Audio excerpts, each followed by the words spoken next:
Hello friends, a travellers diary with সৌরভে আপনাদের সকলকে জানাই স্বাগত। আজ 29শে মে 2025, আর আজকে আমাদের যাত্রা হবে সাংলা থেকে কল্পার উদ্দেশ্যে। যাত্রাপথে যেতে যেতে আমরা আজকে দেখে নেব Chitkul, the last village of India. তার সাথে সাথে দেখব চিটকুল মাতার মন্দির, ঘুরে দেখব চিটকুল গ্রামটা, আর সেখানেই চা খেয়ে দেখব আমরা হিন্দুস্তান কি আখরি ধাওয়াতে। তারপর সেখান থেকে আমরা কিন্নরের সদর দপ্তর রেকংপিও হয়ে পৌঁছে যাব কলপাতে। এসব তো থাকবেই, আর তার সাথে প্রতিবারের মতো থাকবে রাস্তার অপরূপ সুন্দর অসাধারণ বেশ কিছু ভিডিও। তো চলুন যাত্রা শুরু করা যাক। তো যাত্রা শুরুর আগেই কিছু ব্রেকফাস্ট করে নিতে হবে, তো আগে খেয়ে নিই। চলে গেছে, দাঁড়ান আপনাদেরকে খাবারগুলো একবার দেখাই। আজকে পনির দিয়ে পরোটা আর দই, এই দিয়ে আজকে আমরা আমাদের ব্রেকফাস্ট সারব। তো খাবারটা কীরকম আপনাদেরকে একবার খেয়ে জানাচ্ছি। সারিয়ে ফেলেছি, এবার দেখি কীরকম খেতে।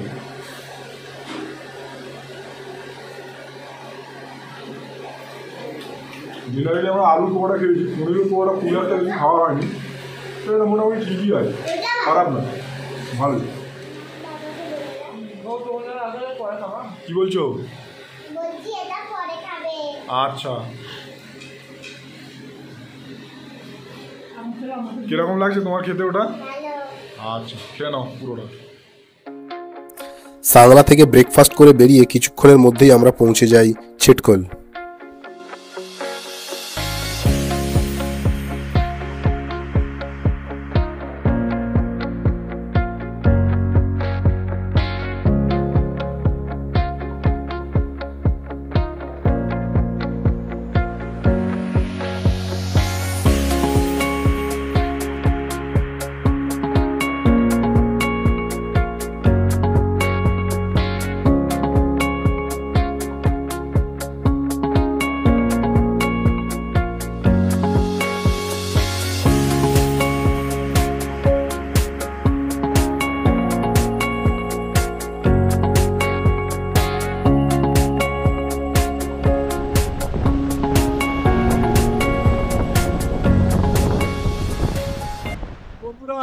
এখন আমরা চলে এসেছি চিটকুলে বাঁশপা নদীর তীরে। দেখছেন আমার পেছনেই বয়ে যাচ্ছে বাঁশপা নদী, আর পেছনেই দেখতে পাচ্ছেন ওটা হচ্ছে তিবেত বর্ডার। ওই পাহাড়টা টপকালেই হচ্ছে তিবেত। আর নদীর জল কিন্তু অনেক বেশি, অনেক জোর স্রোত বয়ে যাচ্ছে নদীর জলে। আর আমরা এই নদীর পাড়ে দাঁড়িয়ে রয়েছি, একটা অসাধারণ অনুভূতি মনে হচ্ছে, দারুণ লাগছে, দারুণ। পেছনে বরফ ঢাকা পাহাড়, আর নিচে বরফ গলা জলে পিষ্ট নদী, একদম ঠান্ডা কনকনে বরফের মতো জল। একবার আপনাকে ছুঁয়ে দেখাই বরফের জল। ওরে বাপ রে বাপ, ফ্রিজ কি কাজে আসবে, তার থেকেও ঠান্ডা, প্রচন্ড ঠান্ডা। দারুণ একটা অনুভূতি ফিল করছি। এটা চিটকুল, ইন্ডিয়ার শেষ ভিলেজ। বলেছি আপনাদেরকে আগে, আপনারা আমার ভিডিওতে দেখে থাকবেন যে আমি ইন্ডিয়ার ফার্স্ট ভিলেজেও গিয়েছিলাম, মানা ভিলেজ। আর আজকে চিটকুল, ইন্ডিয়ার লাস্ট ভিলেজেও আমি এসেছি আজকে। এটা একটা অসাধারণ অনুভূতি। ইন্ডিয়ার ফার্স্ট ভিলেজেও গেলাম, আবার লাস্ট ভিলেজেও আজকে আমি দাঁড়িয়ে রয়েছি। দারুণ লাগছে, খুব ভালো লাগছে। প্রকৃতিটাকে এনজয় করুন, এখানে খালি একবার দেখার চেষ্টা করুন। ঘরে বসে এই জিনিসটা আপনি উপলব্ধি করতে পারবেন না। দারুণ লাগছে, দারুণ দারুণ, বিশাল।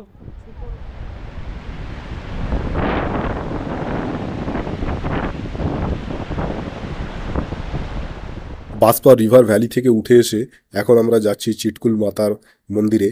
এই চিটকুল গ্রামেরই ওপরের দিকে রয়েছে আপনার চিটকুল মাতার মন্দিরটা, তো সেখানেই এখন আমরা যাচ্ছি। আর সামনে এখন চিটকুল গ্রামটা আপনারা দেখুন একবার। Last village of India. এর আগে আপনাদেরকে মানা গ্রাম দেখিয়েছিলাম, the first village of India. Now this the last village of India.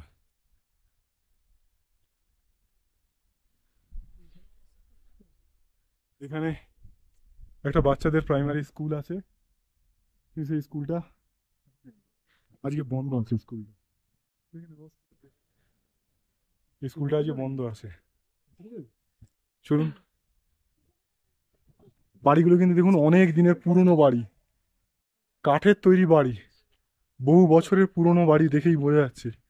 এখানকার বেশিরভাগ বাড়িগুলি কাঠের দিয়ে তৈরি। দেখুন এই ভিলেজটা কিন্তু খুব প্রাচীন ভিলেজ, পাহাড়ের একদম পাদদেশে অবস্থিত। আর কাঠের তৈরি সমস্ত, বেশিরভাগ বাড়িগুলোই কাঠের তৈরি, বেশিরভাগ বাড়িগুলোই কাঠের তৈরি। এই সামনে চলে এসেছি আমরা চিটকুল মাতার মন্দিরের এন্ট্রান্স গেটের সামনে চলে এসেছি। চলুন ভেতরে গিয়ে এবার আপনাদেরকে চিটকুল মাতার মন্দিরটা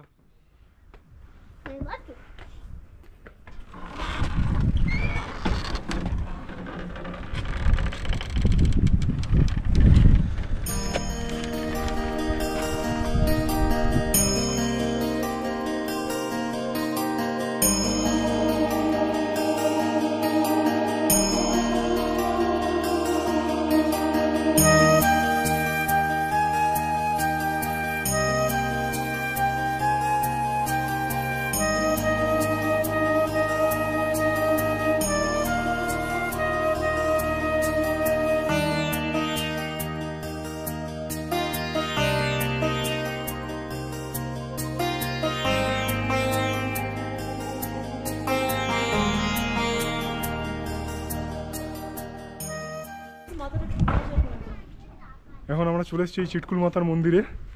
তো মন্দিরের গেট বন্ধ, কিন্তু গেটের বাইরে থেকে মন্দিরটা মোটামুটি দেখাই যাচ্ছে। পুরো কাঠ দিয়ে তৈরি, নকশা অসাধারণের, আর প্রাকৃতিক পরিবেশের তুলনাহীন এই প্রাকৃতিক পরিবেশ দেখুন খালি একবার। পাহাড়ের কোলে অবস্থিত এই মন্দির, আর চারিদিকে গ্রামের পরিবেশটা দেখুন। বেশিরভাগ বাড়িগুলোই সমস্তটা কাঠের তৈরি, সামনে ক্ষেত আছে, চারিদিক থেকে পাহাড় দিয়ে ঘেরা, আর মাঝখানে হচ্ছে এই মন্দির।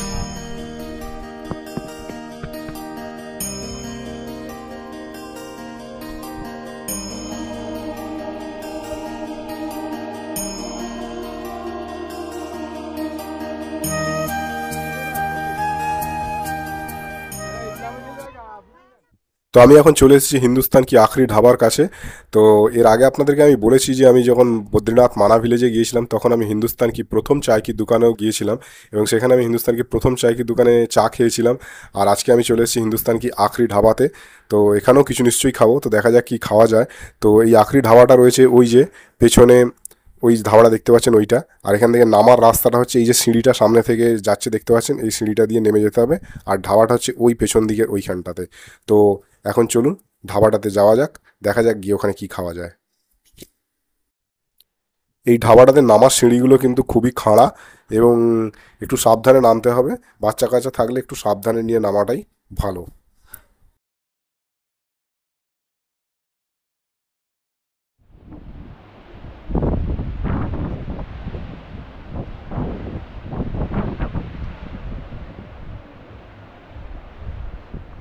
তো আমাদের চা এসে গেছে হিন্দুস্তান কি আখরি ধাবাতে। আমার এটা খুব একটা বেশ দারুণ লাগছে, তার কারণ যে যেহেতু আমি হিন্দুস্তানের প্রথম দোকানে চা খেয়েছি, আবার আজকে হিন্দুস্তানের আখরি ধাবাতেও আমি চা খাচ্ছি। সেইখানকার প্রথম দোকানের চাটাও খুব ভালো ছিল, আর আজকে এই আখরি ধাবার চাটা খেয়ে দেখি কীরকম খেতে। এটাও ভালোই খেতে, আশ্চর্যকর ব্যাপার। প্রথম দোকানের চাও ভালো, আখরি দোকানের চাও ভালো। আসল কথা আমাদের হিন্দুস্তানি খুব ভালো, সেই জন্য হিন্দুস্তানের যা আছে সবই ভালো, প্রথমও ভালো, আখরিও ভালো, সবই ভালো। ঠিক আছে, চাটা খাই ততক্ষণ।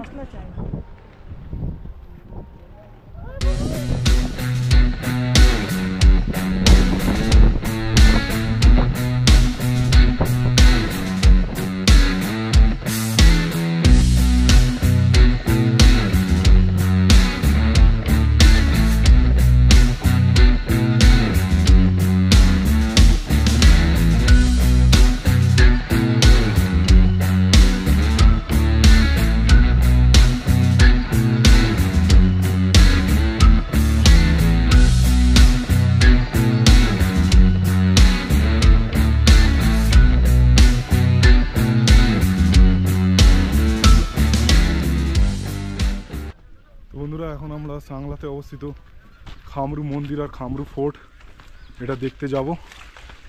তো আমরা পথে এখন হাঁটছি, আর এই হচ্ছে খামরু ফোর্টে যাওয়ার রাস্তা। অনেকটা চড়াই রাস্তা আছে, তো সেই রাস্তা ধরে এখন আমরা এগোচ্ছি ওপরের দিকে। ওপরে গিয়ে আপনাদেরকে ফোর্টটা দেখাচ্ছি, চলুন।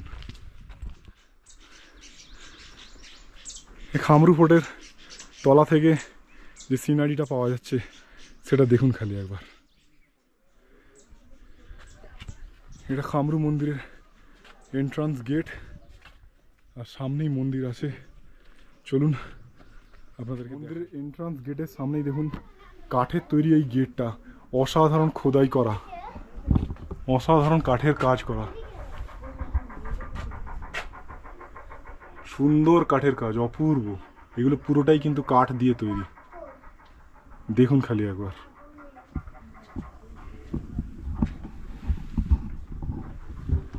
সমস্ত দেবদেবীর মূর্তি খোদাই করা আছে মন্দিরের দরজায়, কাঠের তৈরি। ভেতরটা দেখুন।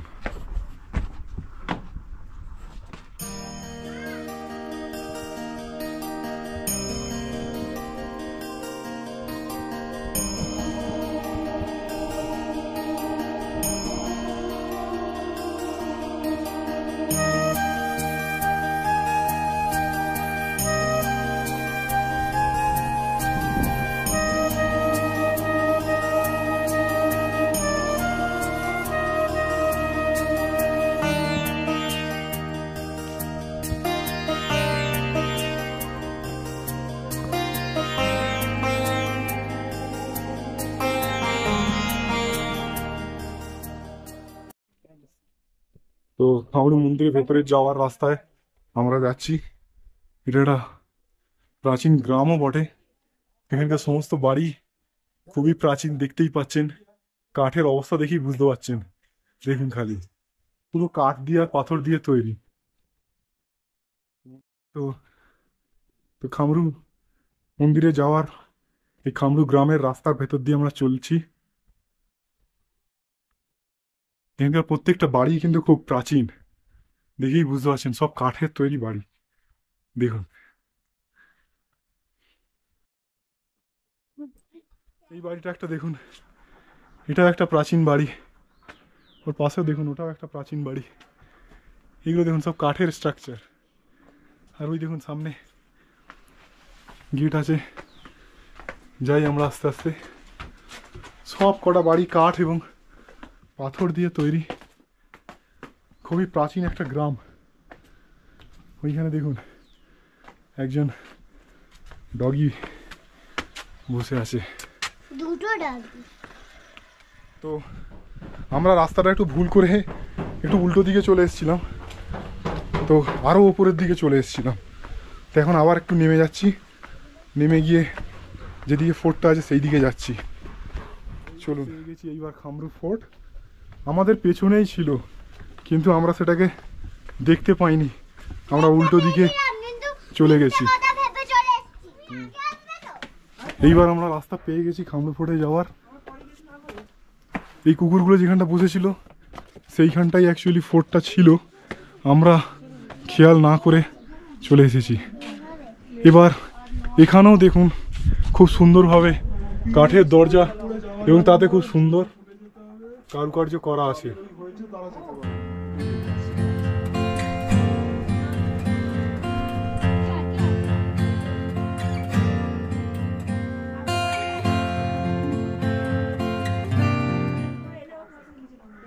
এখানে প্রবেশ করার আগে এই সূচনাগুলো দেখে নিতে হবে, এই সূচনাগুলো পড়ে নিয়ে দেখে নিয়ে তারপর এই মন্দিরে প্রবেশ করতে হবে।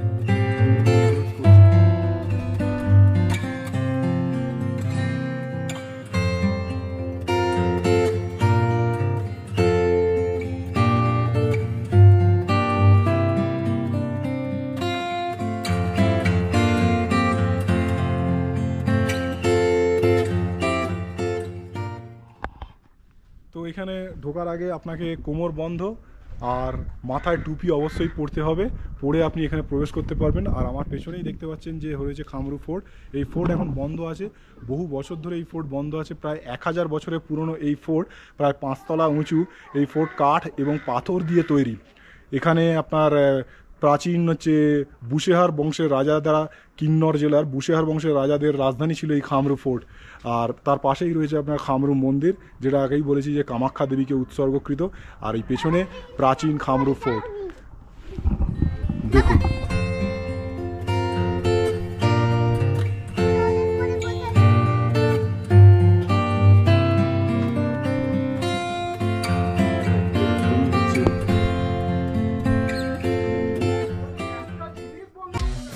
খামরু ফোর্ট দেখার পর এই দিন আমরা রেকংপিও হয়ে কল্পার উদ্দেশ্যে যাত্রা শুরু করি। আর এই দিনকে আমাদেরকে কিন্তু অনেক লম্বা পথ ট্রাভেল করতে হয়েছিল। একটা কথা মনে রাখবেন, যারা এই পথে ঘুরতে আসবেন তাদেরকে মাথায় রাখতে হবে এখানে একটা স্পট থেকে কিন্তু আর একটা স্পটের দূরত্ব অনেক বেশি, এবং রাস্তায় সব জায়গায় কিন্তু ভালো খাবারের দোকানও অ্যাভেলেবেল নয়। সেই জন্যে নিজের সাথে পর্যাপ্ত পরিমাণে শুকনো খাবার এবং জল অবশ্যই ক্যারি করবেন।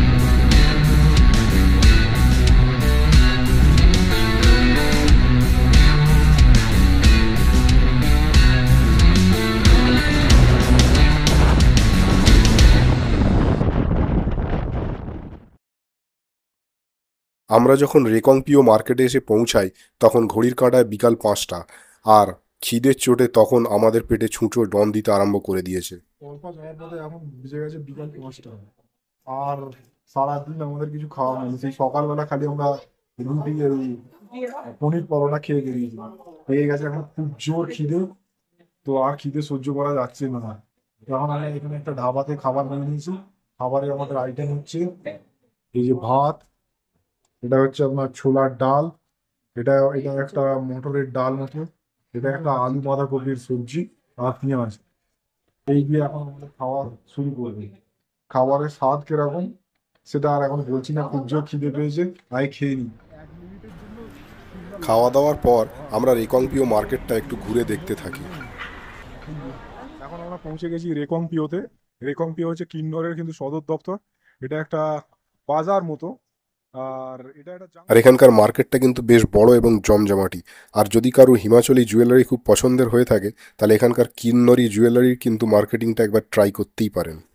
তো আমরা এখন চলে এসেছি আমাদের কল্পা রয়্যাল রিসর্ট কল্পাতে, একদম পুরো কিন্নর কৈলাস রেঞ্জের সামনে এই রিসর্টটা। তো চলুন আপনাদেরকে একবার রিসর্টটা দেখাই। রিসর্টের প্রাকৃতিক পরিবেশ তো অনবদ্য, সেটা বলার অপেক্ষা রাখে না। আর এই হচ্ছে আমাদের রিসর্ট। তো চলুন ভেতরে রিসর্টের একটা ট্যুরও আপনাদেরকে দেখাই। এটা হচ্ছে রিসর্টের এন্ট্রান্স গেট। আর ঢুকেই দেখুন কত সুন্দর একটা পিকচার ড্র করা আছে। এর প্রতিটা দেওয়ালে খুব ইনোভেটিভ। এটা রিসেপশন, এখানে একটা আছে। এদিকে হচ্ছে আপনার ডাইনিং হল। এই ডাইনিং হল থেকেও আপনার কিন্নর কৈলাস রেঞ্জ দেখতে পাওয়া যাবে। ওই যে দূরে দেখতে পাচ্ছেন, কিন্তু ওটা এখন মেঘে ঢাকা রয়েছে। আর এইদিকে এসে এই দিকটা পুরো ব্যালকনির সাইড থেকে দেখুন, পুরো অ্যাপেল বাগানে ভর্তি। অসাধারণ ভিউ লাগবে দেখতে, পুরো অ্যাপেল বাগানে ভর্তি। আর ওই দিকটা হচ্ছে আপনার গোটাটা হচ্ছে আপনার কিন্নর কৈলাস রেঞ্জ, যেটা একটু আগে অবধিও ভালো দেখা যাচ্ছিল, কিন্তু এখন মেঘে ঢাকা পড়ে গেছে। এখন প্রায় 7টা 5 বাজে, সন্ধে 7টা 5 বলাটা বলবো কিনা আমি জানি না। সন্ধে আমরা যেরকম সন্ধেবেলা 7টা 5 মানে অন্ধকার দেখে থাকি, এখানে তো দেখছি আমি 7টা মানে একদম জল জল করছে বিকালের মতো আলো। আর এই পাশে দেখুন দেয়ালের ধারে সুন্দর সুন্দর পিকচার পোর্ট্রে করা আছে। এখানে একটা লিটল বুদ্ধা। আর এপাশেও সেম। আর এই দিক থেকে পুরো একদম অ্যাপেল বাগানের সামনেই দেখা যাচ্ছে, হাত বাড়ালেই অ্যাপেল। কিন্তু এখন অ্যাপেলের সিজন নয়, সেই জন্যই দেখা যাচ্ছে না। আর যেখান থেকেই দেখবেন না কেন কিন্নর কৈলাস রেঞ্জ পুরো চোখের সামনে জল জল করবে। আর তারপরে একটা দারুণ জিনিস, এইখানে দেখুন দেয়ালের মধ্যে পোর্ট্রে করা আছে, আমাদের পুরো ট্যুর প্ল্যানটা পোর্ট্রে করা আছে। পুরো ট্যুর প্ল্যানটা এখানে দেখানো রয়েছে যে পুরো ট্যুরটা কেমন ভাবে হবে। আমরা সিমলা থেকে স্টার্ট করেছিলাম, সিমলা থেকে সারাহান গেছি, সারাহান থেকে কারচাম হয়ে কামরু হয়ে সাংলা হয়ে ছিটকুল হয়ে আজ আমরা এসেছি কলপাতে। কলপার পরে এখানে আছে নাকো, তারপর টাবো। আমরা এখানেও যাব, নাকোতেও যাব, টাপোতেও যাব, তারপর ধানকার মনাস্ট্রিও দেখবো, পিন ভ্যালি দেখবো, তারপরে যাবো কাজাতে, তারপর কি মনাস্ট্রিও দেখবো, তারপর চন্দ্রতাল যাব। গিয়ে এখানে যেমন শেষ আছে মানালি, তো আমরা মানালিতেও যাব। পুরো এই সেম ট্যুর প্ল্যানটা যেন আমাদের জন্য এখানে চোখে রাখা আছে। তো এটাই ছিল এখানকার ট্যুর প্ল্যানটা, আমাদের যেটা ট্যুর প্ল্যান সেটাই এখানে ড্র করা আছে। আর এখানের রুমটা আপনাদেরকে দেখাই, চলুন একবার দেখে নিন। দেখুন আপনাদেরকে দেখাই, এই যে এই হচ্ছে রুম। এইখানে একটা বড় বেড আছে, আর এদিকে আর একটা ছোট বেড আছে। লাগেজপত্রগুলো এখানে রাখা হয়ে গেছে। এদিকে একটা ছোট বেড, এদিকে একটা বড় বেড, আর এখানে একটা ছোট টি টেবিল, এখানে একটা ছোট ওয়ার্ড্রপ আছে, এখানে ব্ল্যাঙ্কেট ভরা আছে, এক্সট্রা ব্ল্যাঙ্কেট সবই আছে এখানে, যা দরকার পড়লে নিয়ে নেওয়া যাবে, কেননা এখানে ভালো ঠান্ডা থাকে। আর এই টি টেবিলে বসে বসেই কিন্নর কৈলাস রেঞ্জ জানলা থেকে দেখার মতো অসাধারণ ভিউ এখান থেকে দেখা যাচ্ছে। দেখুন, যে ভিউটা বাইরে থেকে দেখিয়েছিলাম আপেল বাগান, আপেল বাগানের সামনেই কিন্নর কৈলাস রেঞ্জ, আর এইখানে আমাদের টি টেবিলের সামনে বসে বসে কিন্নর কৈলাস রেঞ্জ পুরো দেখা যাবে ঘরে বসে বসে। আর এই হচ্ছে ঘরের ভিউ। বাথরুমটা আপনাদেরকে একবার দেখিয়ে দিই। এই হচ্ছে বাথরুম। বাথরুমটা যথেষ্টই পরিষ্কার পরিচ্ছন্ন এবং বড়। ওয়েস্টার্ন কোমোডস আছে, আর গিজার তো আছেই, প্লাস এখানে একটা বেসিন আছে, হ্যান্ড বেসিন, আর এখানে মিরর আছে একটা মোটের উপর, খুবই ভালো। তো এখানে আমরা যে প্যাকেজটা নিয়েছিলাম সেই প্যাকেজটা এখানে আমাদের ডিনার এবং ব্রেকফাস্ট ইনক্লুডেড আছে। আর এখানে আমাদের 4 জনের ডিনার ব্রেকফাস্ট ইনক্লুড করে এই রুমটা ভাড়া পড়েছে এর জন্য 4,400 টাকা। আর এখানে ওরা আমাদেরকে একটা এক্সট্রা ম্যাট্রেস দিয়ে দেবে বলেছে, তো এখানে আমরা একটুখানি ম্যানেজ করে নেবো। একটা রাতের ব্যাপার, সেই জন্যে খুব বেশি বিরাট অ্যাকোমোডেশনের প্রয়োজন নেই এখানে, এমনি খুব কস্টলি। তো এইভাবে একটা রাত ঠিক ম্যানেজ হয়ে যাবে। আর মূলত বেশি বড় ব্যাপার হচ্ছে যে এখানকার ভিউটা, ভিউ যেটার জন্য মূলত আসা, ঘরে বসে কিন্নর কৈলাস রেঞ্জ দেখতে পাওয়া, সেইটাই হচ্ছে এখানকার মূল উদ্দেশ্য। তো ঠিক আছে বন্ধুরা, এখন আমি রাখছি। আবার এখন রাতের অন্ধকারে তো আর বিশেষ কিছু দেখানো যাবে না, কালকে সকালবেলা আপনাদেরকে ফের দেখাবো কিন্নর কৈলাসের সুন্দর দৃশ্য, এবং সেখান থেকে দেখাবার চেষ্টা করবো যে কিন্নর কৈলাস পর্বতের যে শৃঙ্গটা সেটা কিরকম দেখতে লাগে। जय जय हो शंकरा।